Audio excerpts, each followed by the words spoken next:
Guys, Simone Fan 101 here, and this is attempt number 2 of recording my TNA review, which just a few minutes ago, the camera, or the phone in this case, gave out because I, like an idiot, forgot to delete the video from the last review that I did. I forgot to delete it. That cut me off about 15 minutes. So, that really sucked. Anyway, so let's get on to the TNA Impact review. And I'm just going to skim through things here because, again, this is the second time I'm saying it, and I don't want to repeat myself in complete detail. We opened up with Team Big Money Matt, which is Matt Hardy, Reby Sky, and Tyrus. Matt Hardy basically called out Dixie Carter. She didn't come out because she wasn't there at the moment, and I groaned when I heard that Dixie Carter was going to be on the show again. God. But Matt Hardy basically asked for the release and the firing of EC3, Ethan Carter III, who Matt has been feuding with ever since the fall of last year. EC3 was the one who filed the injunction that created the Bound for Glory series for the two and a half months that they did it. What else did they do? EC3 beat Matt Hardy for the title. Matt Hardy won the title back a couple weeks later, and turned heel in a double turn. And Matt Hardy's been a complete dick heel ever since. And I love this Matt Hardy dick heel. Yes, the heel run, despite really not going anywhere in 2009 against Jeff Hardy, was good. And I didn't watch it back then, but he may have done a good heel role when he was an Immortal in 2011. Sorry guys, I'm still sick. But like Matt Hardy isn't a good heel unless he's in like a dick. He's a complete total a-hole, which is what he was back when he was the Sensei of Mattitude, and that was oddly enough the highlight of his heel career, of the heel part of his career. And here we are, and I'm enjoying it just as much as I enjoyed the Sensei of Mattitude era. Because it was enjoyable. I enjoyed seeing Matt Hardy act like a prick because he looked like a complete a-hole. He can act like a complete a-hole very, very well. So that ended that segment. After that, we had a match between Bram and Lashley. Lashley won pretty decisively at the expense of the rising tag team of Eric Young and Bram a little bit, because he made Eric Young look like a fool when Eric Young tried to go in for the interference. Which is sad because not only are they a rising tag team, but Eric Young's also the King of the Mountain champion. So there's that. It was an okay match for what it was. It was an okay match. After that, we had a Kurt Angle promo. It was a decent promo. It wasn't that great of a promo, but it was a decent one. It's calling Drew Galloway the future of TNA, announcing the rematch that they're going to have later that night. All of a sudden, Maria comes out, Maria Kanellis, who recently joined TNA from Ring of Honor, and also did Mike Bennett. Both of them, at first giving praise to Kurt Angle, but then tearing him down, saying that, Mike Bennett wants to wrestle Kurt Angle to end him. Which, by the way, it's not going to happen because Kurt Angle's contract is already up with TNA. And Kurt Angle proceeded to clothesline him, saying that I'm only going to face the wrestlers that I respect. Which, one of them, of course, is Drew Galloway. And Drew Galloway came up on the ramp real quick to basically eyeball Kurt Angle while lifting up his feature fire briefcase. He has a TNA World Heavyweight title shot that he won a few weeks ago. It was a decent segment. Set up things for later that night, although I wish this would have happened last week, because it just would have made more sense if it was last week. But I think last week was a TNA World Heavyweight title match between Angle and Matt Hardy. Ooh, that felt good. So there's that. After that, we have the return of the Boozer Cruiser. The little, cooler cars that Beer Money used to ride back in their heyday, back in 2009, 2010, when they were at least when they were faces, they would ride those boozer cars, and sometimes they would have those beer dispensing plastic helmets. Um, so the return of the Boozer Cruiser, I actually liked it. I There was a moment here where Bobby Roode was walking away. James Storm didn't have the key to ride it. He's like, "Hey, where are the keys?" Bobby Roode just tosses him the keys, and he's like, "Okay." I actually laughed when I saw that. Afterwards, we had a brief. Actually, no, it wasn't a brief one. It was a match. It was like a 5.5 minute match between Trevor Lee, who's the new X Division champion, against former champion Tigre Uno. Lee won it from Tigre Uno last week on TNA Impact. This week, Tigre Uno wants his rematch, and it was a good match. It wasn't as good as last week's match. Last week's match was very fast paced, very balls of the wall action from beginning to end. This one had a couple of slow points, which is sad because it only had like a minute and a half more time. But it was a decent match. Shane Helms, I think he interfered, and we ended up getting I think we got like a roll up finish. If not, then we got that suplex, like I think it was like a cradle suplex finish that Trevor Lee does. I think that's one of his finishers. One of maybe. Um, Trevor Lee did not do any promo time. Neither did Tigre Uno, obviously. But oddly enough, neither did Shane Helms. And Shane Helms has been more recently kind of that face of the X Division as of now. He's been the one. He's been the one giving promo time. He's been the one supporting Trevor Lee. He was giving the X Division a face to get behind with some real credibility. Shane Helms was the longest reigning cruiserweight champion of all time, not just in WWE history, but history period. He was the longest reigning cruiserweight champion at over a year, and he won it. He won the title with, at least he had the title in three different personas. He had it as Sugar Shane Helms back in WCW when he won it from Chavo Guerrero at Greed, which by the way was a great match. He had it as the Hurricane briefly, and he had it as Gregory Helms when he went from Hurricane to Gregory Helms in his heel role, and he did very well in that. But and so maybe this is just one week where they're not given time because of maybe other things that are going on. But you could have easily have scrapped that Kurt Angle segment, made for some more time for the for the X Division match, and given maybe a little bit more promo. But to each their own. Hopefully they don't drop the ball in the X Division this time. But I get the feeling they will because they've done that in the past. Um, Afterwards, we had a brief segment. It was a brief promo between Beer. It was Beer Money and the Decay. Beer Money came out, did their thing. Decay came out, did their thing. I don't remember much of the promo because it was really kind of forgettable. But they had a match afterwards. It was an okay match. It wasn't that good. It wasn't that good of a match, but but it was more of like an angle than a match. But again, the match wasn't that good. Then again, they weren't given that much time to really work that good of a match.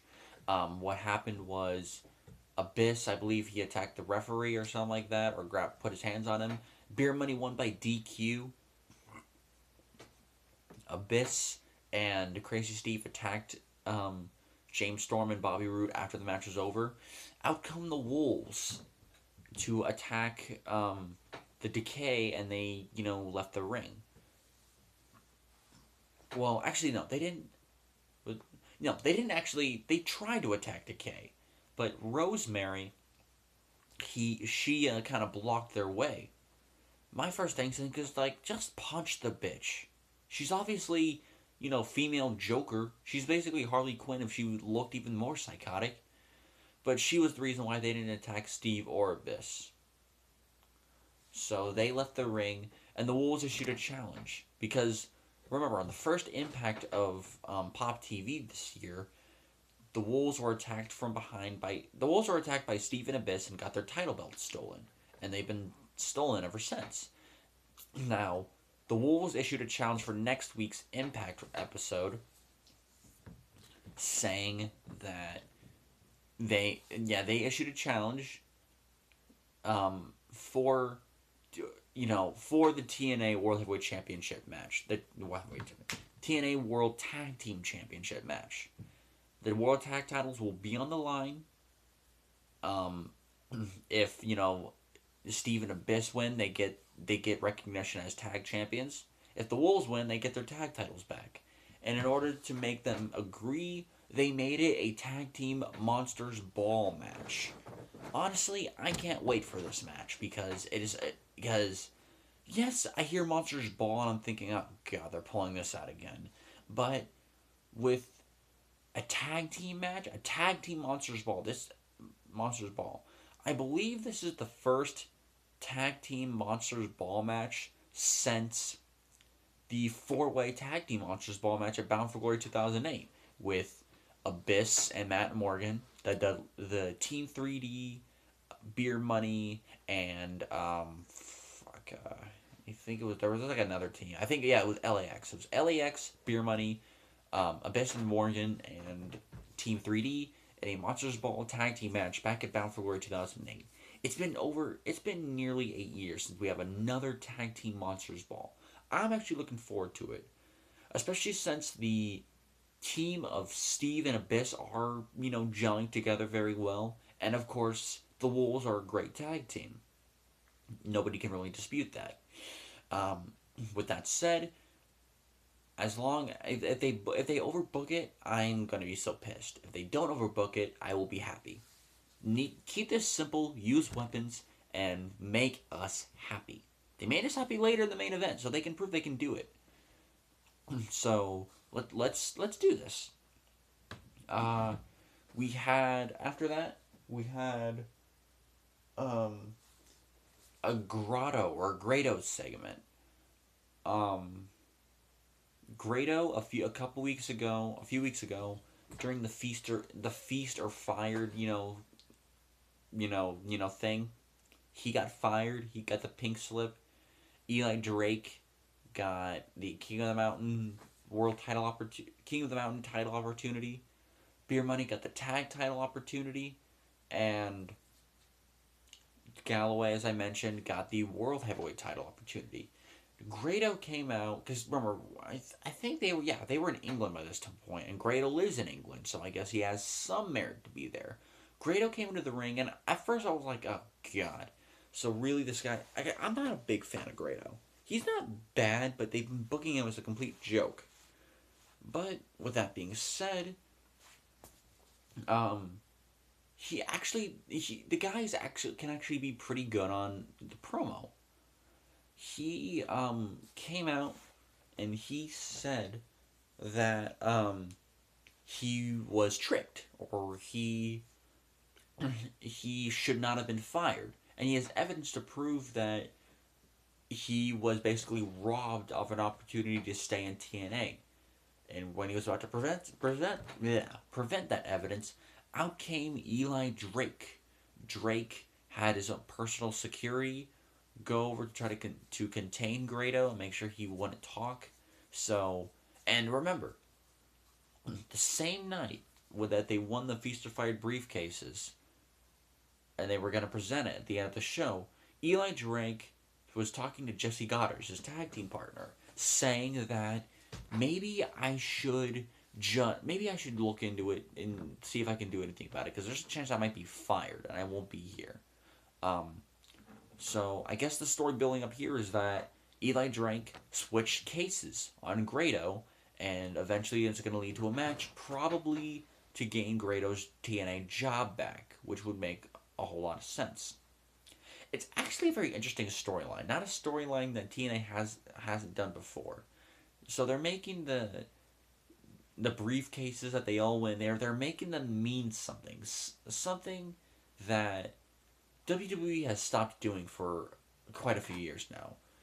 They made Sheamus out to be a loser last year. All of a sudden, he won the WWE title. What happened? People shat all over him. 2014. Who won the briefcase in 2014? It was It was Seth Rollins. I think he was the only one to go on a sort of winning streak. And Randy Orton, of course, he's one of the mainstays of the company. Of course, they're going to do it. But besides, you get the point. A lot more times, you get the point. More times than not, WWE tends to screw over their Money in the Bank winners. For a while, Edge was like that in 2005. But, I digress. I like how they're giving some kind of story to it. It makes the briefcases matter. In that case, next we have Jade from the Dollhouse.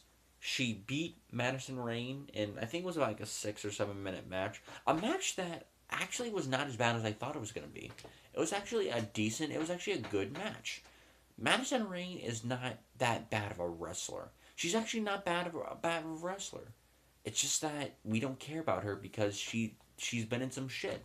And she's part of the beautiful people. But God knows they need to cut off with the beautiful people shit. We don't need any of that anymore. And we don't need the Dollhouse anymore, considering the fact that TNA fired Awesome Kong for choking or attacking Rebby Sky in front of her own son during this UK tour that they were doing. Supposedly, Rebby talked some shit about Kong. Years ago, by the way, Kong got pissed about it, confronted her about it, and depending on what you read, she either beat up Rebby in front of her son, Maxwell, or she was choking Rebby in front of her son. They sent Awesome Kong home. They would deliberate what to do. A few days later, she was fired, which is a good thing. Now, I hope they cut off with this stupid Dollhouse shit and just split up all the women and just let them be them. We don't need to make the stable versus stable. TNA has done that before and it's not worked. So let's try to keep this as simple as we can. Just one-on-one feuds for the Knockouts Championship will do just fine. But the match, I'm sorry about my rant, but the match itself was actually a very good match. Not a very good match. It was actually a good match. It was a nice, solid 2 3/4, maybe a 3-star match. I enjoyed it. Jade actually got a win here, something I did not expect. So it was actually very enjoyable in that sense. With that being said, I think afterwards Jade was attacking, because Jade won the match, and Jade attacked Madison Rayne. I believe Rebel came out to attack with Jade. Where Marty Bell was, I didn't know. But Gail Kim came out. She attacked Jade. She made, remember, my memory may not serve me correct here, but she attacked Rebel, and Gail Kim stood tall as the TNA Knockouts champion. So there we go. Oh yeah, but in between, it was either before or after the match, but sometime before or after that Knockouts match, we had a brief backstage segment. Grado was talking to someone that we didn't know, someone who supposedly is from the UK, and Grado was talking about how he got screwed out of his TNA job. Then he was taken out by Eli Drake's personal security, but not before Eli Drake got a right hand on Grado and knocked him on his ass. So yeah, they're obviously building an Eli Drake-Grado feud.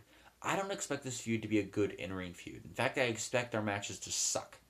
But the storyline itself is actually very interesting. This is called creativity, and I like how TNA are actually doing this. After Jade beat Rayne, we had the main event match of the night, which was Kurt Angle versus Drew Galloway, round 2.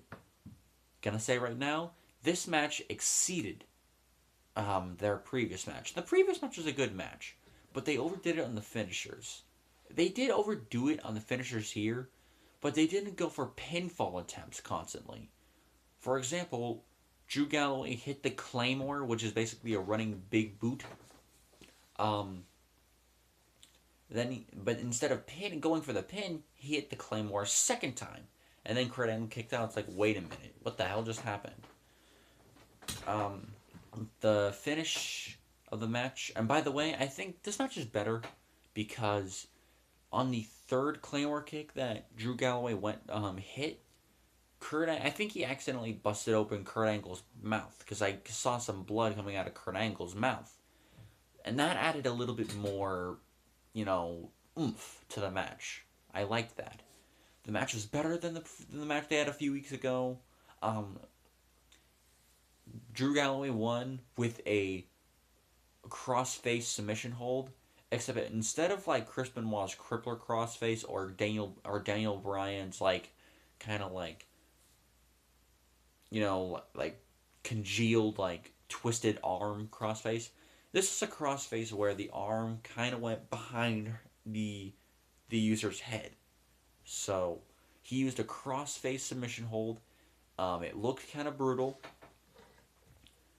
It was actually, and eventually after the second attempt, he won with it. A very good match here. Honestly, with the exception of Cuerno and Phoenix, their last luchador standing match, this was the match of the week. Second best match of the week. Afterwards, we had, and this was the real like main event of the night, which was a segment. Matt Hardy came back out saying that he demanded Dixie Carter to come out to the ring. She did. They explained the situation. Rockstar Spud came out. People loved Rockstar Spud, being that he actually is from the UK. And I loved it here, because remember, a few years ago, EC3, Rockstar Spud, and Dixie Carter were all, together in their own little, like, mini stable. And Rockstar Spud saying, it's been a while since I've said this, but let me handle this, madam. Because remember, his stick back then would be, he would call her Madam Dixie. And he talked, shit to Matt Hardy, saying that he has changed. This was not the Matt Hardy that we grew to love.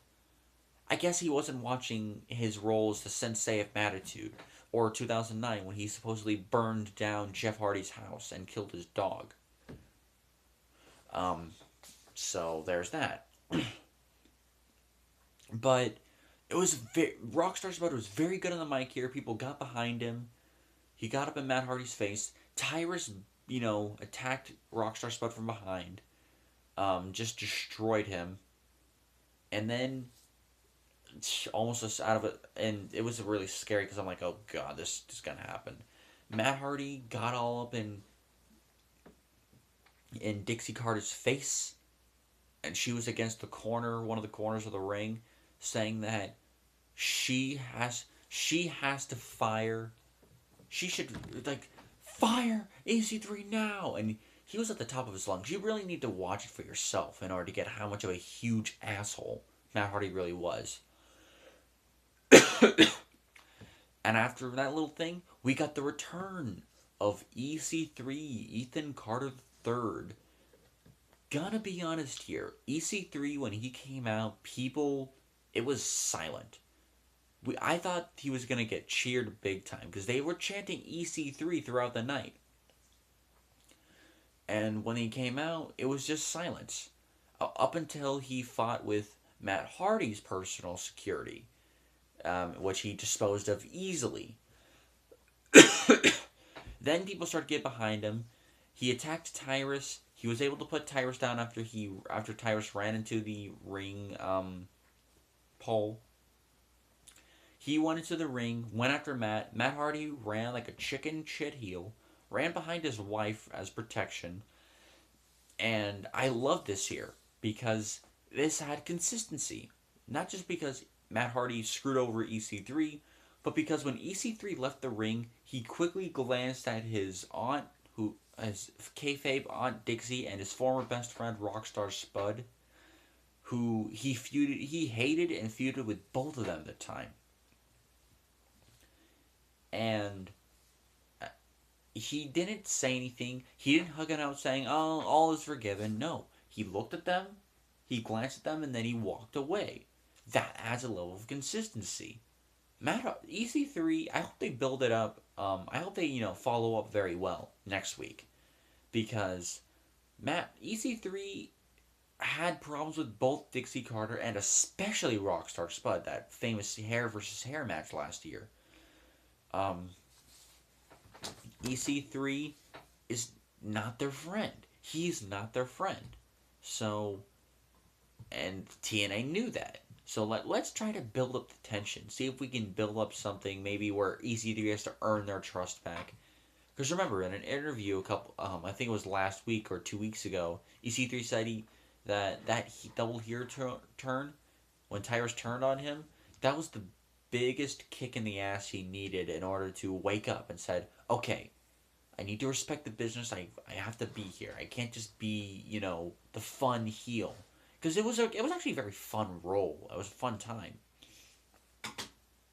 And it was just awesome. It was everything about this segment, despite the crowd not giving a shit at the very beginning, was actually very good.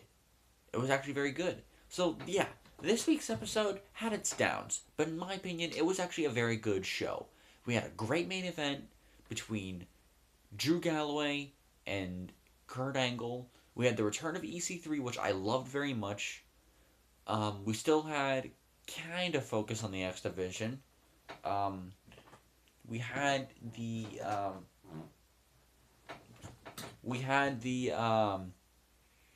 challenge for the Monsters Ball Tag Team match next week, and we had the return of the Boozer Cruiser, and of course a good match with Jade and Madison Rain. So I'm actually enjoying everything on here. There was a couple things that irked me, but I actually enjoyed several of the things that were on here. So with that said, tell me what you think in the comment box below. Like, comment, subscribe to my channel if you want to see more reviews. With that said, guys, peace. Ta-ta.